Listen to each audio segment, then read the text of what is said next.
Welcome to Penrose Learning, where we make understanding easy. You start by ensuring your device is ready, unlocked, charged, and with a screenshot of the current control center saved so you can revert if needed. Open Settings and tap Control Center. This is where you add, remove, or rearrange controls. Tap Customize Controls to reveal included and more controls lists. Once there, focus on what you use most. Frequent items should be near the top for faster reach. Don't spend time on peripherals yet. Begin trimming before adding new items. You now perform the core changes. Add new controls by tapping the plus icon next to an item in More Controls, and remove unwanted ones with the minus button under Included.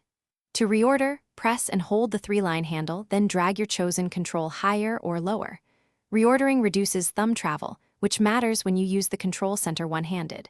Make thoughtful choices. Limit to about 12 entries so the panel stays fast and readable. Once done, swipe to preview the arrangement. You finish by testing. Swipe into the control center the way you normally would and exercise the new controls to confirm functionality.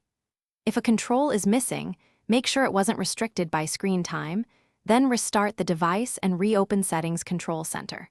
For persistent issues, restore the original layout using your screenshot or use Reset All Settings as a last resort.